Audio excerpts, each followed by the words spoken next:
Rabbeinu Melech HaMashiach l'Olam Va'ed. On est en train de vivre un moment. D'abord, c'est toujours un moment unique, mais là, il est encore plus fort puisqu'on reçoit un matin la Torah. Ça veut dire qu'on reçoit la Torah. On l'a reçue il y a 3329 ans. On reçoit Torah Chadasha Mitzitetse. Ça dépend de nous. Ça dépend de notre demande, de notre ratson. Et Dafka Retsonenu Lirotet Malkenu. Si on veut la Torah Chadasha Mitzitetse, ça dépend de notre volonté. Il faut réclamer. Ça nous appartient. Le Rebbe il a dit. Et là, grâce à la Rebbe Tsen, Chaya Mushka, l'épouse sainte du Rabbi, la reine, notre reine, la reine du peuple juif, que le 22 Shvat, elle a terminé sa mission avec le plus grand. Ça veut dire qu'elle a dépassé toutes les merveilles des merveilles des merveilles. C'est elle qui installe la Géoula. On voit que c'est les femmes qui déclenchent la Géoula, Mitzvah Shlema. On a le mérite d'avoir un Pachter avec nous, Rav Pinchas. Pachter à Cohen. Donc on va écouter Chavre les merveilles de la Géoula en live. חיים לחיים, יחי אדוננו מורנו ורבנו מלך המשיח לעולם ועד.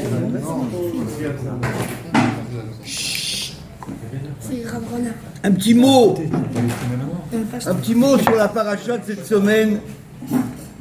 La paracha de cette semaine, comme vous le savez, c'est le Matan Torah.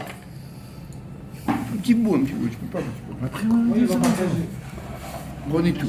Laissez-moi juste Matan Torah, ça a changé tout dans le monde.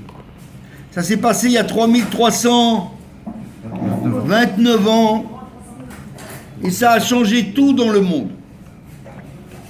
Aujourd'hui, la Torah, elle est capable de changer la Metsiout, la situation.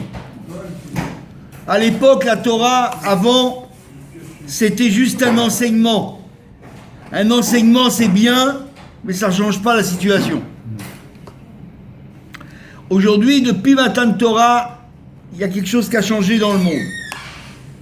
Quand on fait quelque chose que la Torah demande, le monde change. Un petit exemple. Vous vous levez le matin. Avant de faire la tefila, le Shulchan Aruch, il vous dit, il ne faut rien entreprendre. Il y en a qui trouvent que finalement, c'est du temps de gagner. Avant d'aller faire la tefila, on a des affaires à faire, on a des rendez-vous. Quelqu'un il m'a donné rendez-vous à 9h30, mais moi, j'ai pas encore prié. Ou à 8h30. Et moi, j'ai pas encore prié. C'est pas grave, je vais aller au rendez-vous déjà. C'est un rendez-vous qui est...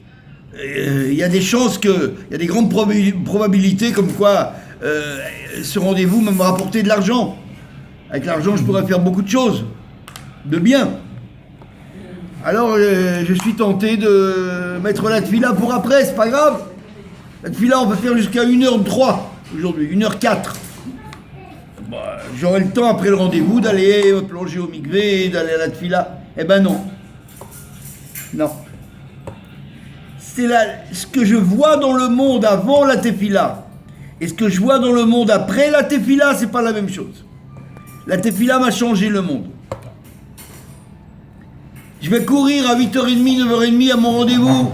Il va me dire, vous savez, non, j'ai encore besoin de réfléchir. J'ai pas pris mon chéquier avec moi. Mais c'est vrai. Parce que le monde, il est fermé. C'est la tefila qui va changer tout. Tout ce que je vais faire d'après la Torah, ça va changer le monde. La Torah aujourd'hui, elle change le monde. Ça, c'est une nouveauté incroyable. Ça a duré comme ça longtemps. Ça a duré plus de 3000 ans. Et voilà qu'un jour, il y a pas très longtemps, il y a 26 ans, le Rabbi dit maintenant, on est rentré dans les Yemot HaMashiach. On est rentré dans les jours de Mashiach. Et il n'a pas seulement dit que ça. Toutes les personnes qui ont demandé au Rabbi que le Rabbi se dévoile, que ça, des mots très clairs, le Rabbi ne les a pas envoyés promener. Avant, il ne voulait pas entendre parler de ça. Mais depuis l'année Tafshin Nounalef, En français. Tinasé, 1991, à partir de cette année-là qui a suivi la guerre du Golfe, la guerre contre Saddam Hussein, contre l'Irak, le rabbi n'a plus envoyé personne promener. Quand on a dit au rabbi, voilà, il y a toujours un chassid qui s'appelle David Narshon. C'est le commandant des tanks. On est à Tsakodesh. En Eretz Israël. Les tanks, ça veut dire les véhicules qui nous permettent d'aller partout et de faire profiter les juifs de Tefillin, Beit Mal Esparim, Mezuzot, Kashrut. On va avec le tank. On fait monter les juifs. Le tank, il va même dans les endroits cachés de l'armée, qu'on n'a pas le droit, un civil, il n'a pas le droit d'aller. Lui, il a l'autorisation du haut commandement. Il va sur le front, en Galilée, au Golan, partout. Et il va avec le tank, et le tank, il entre partout. Et il n'y en a pas un tank, ils en ont des dizaines et des dizaines. Chaque tank, il coûte des millions de dollars pour équiper. Et là, il y en a des dizaines. Je ne sais pas combien il y en a.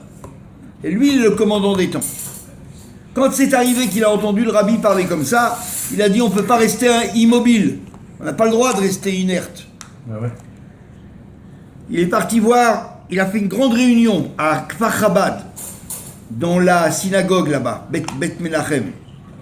Il a parlé au Chassidim. Il est monté au Hamoud, il est monté à la Bima. Il a dit, il faut que les rabbanim, ils pondre, ça veut dire ils produisent un psak-din. Vous savez ce que c'est un psak-din? Une décision rabbinique. Comme quoi le rabbi, les rois Mashiach, d'après tout ce qu'on vient d'entendre, le rabbi, roi Mashiach, et que nous statuons, nous décidons que tout ce qu'un Beddin sur la terre il dit, c'est écouté dans le ciel. Il faut que le rabbi se dévoile. Il faut que le rabbi se dévoile. Se dévoile quoi? En tant que roi Mashiach. Faut être clair, pasteur. Pas en tant que rabbi, en tant que roi Mashiach. Alors, le premier à bouger, ça a été le Rav Ashkenazi, à la Shalom, qui est parti il y a quelques mois de ce monde. Le Rav Ashkenazi, Rav principal de Kfar Chabad et Rav principal du Vad Rabbané Chabad Be'eretz HaKodesh, il a signé le premier, c'est lui qui a rédigé, le soir même, le soir de la réunion. Koach Nissan, hein, Rav? Ouais. Dites-leur, parce que ça part. Après Koach Nissan. Parashat Tazria Metzora. Il a rédigé la décision rabbinique. Que nous statuons, nous rabbanim, avec la force de la Torah, comme quoi le rabbi, il est roi Mashiach qui doit se dévoiler. D'après le Rambam. Il a signé. Rav Narshon, il est parti en Eretz HaKodesh quelques jours après, en Amérique, en Artsot Abrit, aux États-Unis, quelques jours après. Il a donné rendez-vous là-bas à 5h du matin, dans un bureau secret de l'organisation des tanks, à Crown Heights. Il a donné rendez-vous à quelques rabbanim, le Rav Heller, le Rav Karelik de Milan, qui est arrivé à toute vitesse en avion. Lui, il allait aussi vite à New York qu'un autre, il va en autobus à son boulot. Et c'est vrai. Et ils sont arrivés là-bas, ils ont donné leur signature. Il y avait déjà 3 rabbanim. Ça y est, là. Après, il y en a un autre qui a téléphoné d'Eretz Israël, c'est le Rav Bistritsky à la Vachalom de Tzfat, Lévi. Il a dit, moi, je vous envoie ma signature par fax. Après, il y a le Rav Axelrod, Gedalia Axelrod, de Haïfa. Le maître de Il est encore là, lui. Un homme bien, super bien. Super. Et il a dit, moi, je vous envoie ma signature par fax. Ça fait qu'on avait dit, on avait 3 rabbanim d'Eretz Israël et 2 rabbanim de Chutz Laaretz. On avait 5 rabbanim, ça devient comme un beddin, un super beddin. Et ils ont attendu le rabbi quand le rabbi arrive au mikvé, le matin du 2 Iyar. 2 Iyar 5751, le jour du Maharash, le Khatri le Hariber. Ils ont attendu Ils ont attendu que le rabbi arrive au mikvé. Quand le rabbi est arrivé avec la voiture, c'était le rabbi Namin Klein, la Shalom, qui le conduisait. Ils étaient cachés dans une voiture pour pas que les autres leur posent des questions. Ils sont sortis de la voiture, ils se sont tenus comme ça, debout. Et le Rav Narshon, il avait la lettre dans la main, Le de Psaq-Din, plus une lettre signée par 10 chassidim, dont lui-même, parce que lui il se tient pas comme un Rav, Posek Halacha. Ils étaient une dizaine, ils ont signé comme quoi ils sont Mekabel à Malchut. Eux c'est le peuple et ils reçoivent la royauté. Il faut un peuple. Ou Malchuto Beratson qui blou alehem. On le dit chaque soir dans la 8. Il faut recevoir la royauté. Ils ont mis les deux lettres dans la même enveloppe et il a attendu le rabbi. Le rabbi est sorti de la voiture. D'habitude, le rabbi va très vite dans tout ce qu'il fait. Et là, il a vu David Narshon, il a vu les autres chassidim. Il s'est mis à sourire. Il s'est mis à sourire. C'était comme si le soleil se levait. 3D, fais-le. Comme si le soleil se levait. Il s'est approché comme ça. Et Rav David Narshon, il a dit, voilà, nous donnons au rabbi la décision rabbinique qui dit que le rabbi il est roi Mashiach et qui doit se dévoiler. Bâtillard. Ça aurait été 1 an avant, le rabbi aurait dit, j'ai rien à voir avec tout ça. Comme ils essayent de le dire à Paris ou ailleurs. Le rabbi il a fait un grand sourire. Il a dit, Yesher Koach, Yesher Koach. Compliment, compliment. Bon. Chazak ou Baruch. Il leur a fait comme ça. Ils lui ont donné, le rabbi l'a mis dans son sirtouk du côté du cœur, du côté gauche. Il a mis dans son sirtouk, il a fermé le sirtouk et il est rentré au migvé. À ce moment-là, il y a le secrétaire de l'organisation des temps qui est arrivé en courant. Il a dit voilà, j'ai reçu les 2 fax. Alors, ils ont attendu le rabbi qui sorte du migvé. Quand le rabbi est sorti du migvé, ils ont dit voilà, ça c'est les 2. Alors non, eux ils sont partis entre temps. Ils ont donné au Rav Binyamin Klein. Et quand le rabbi sortira, vous lui donnerez. Et vous lui direz que c'est la suite de l'autre, de la décision. Et quand le rabbi est sorti, le Rav Klein lui a donné, et le rabbi lui a demandé, c'est un rapport, c'est un hemshech avec ce que j'ai reçu. Il a dit oui. Il a fait un grand sourire. Le rabbi a demandé ça ? Ouais. Il a fait un grand sourire, le rabbi. Il est rentré dans la voiture. Alors, comprenez, à partir de ce jour-là, il y a une nouveauté qui est arrivée dans le monde. Comme Matan Torah, c'était une nouveauté qu'on ne peut plus revenir en arrière. De la même façon, 1991, Tafshin Nounalev, c'est une nouveauté, on ne peut plus revenir en arrière. C'est infini. On ne revient pas en arrière. On ne revient pas 40 ans avant, 20 ans avant. Non, fini. On est arrivé à une époque aujourd'hui où il n'y a plus quand Mashiach y viendra et dans l'avenir. Et là, fini ça. Si vous entendez quelqu'un qui parle comme ça, il faut lui mettre un scotch sur la bouche. Ça n'existe pas ça. Aujourd'hui, on est entré dans les Yemot HaMashiach. Aujourd'hui, il faut dire il y a un homme de la génération qui est la nôtre, que Akadosh Baruch Hu, il l'a choisi pour être le roi Mashiach. Et cet homme doit se dévoiler, et cet homme il est le libérateur, le Goël, et cet homme il va nous apprendre Torato shel Mashiach, Mipi Mashiach Atzmo, il nous apprendra la Torah nouvelle, Torah Chadasha Meitit Etse, c'est du nouveau. Il faut savoir que le monde religieux il n'aime pas le nouveau. Vous devez le savoir ça, vous êtes des débutants, des jeunes poussins, mais vous devez savoir que le monde religieux il est plus vieux que vous. Le monde religieux, il est fait avec des gens qui n'aiment pas le nouveau. Chadash Asur Minatora. Chadash, ça veut dire le blé nouveau. Ouais. Le blé nouveau, on ne peut pas le manger avant d'avoir fait, non, avant d'avoir fait Sfirata Omer. Ouais. Alors, il y a une Mishnah qui dit Chadash Asur Minatora.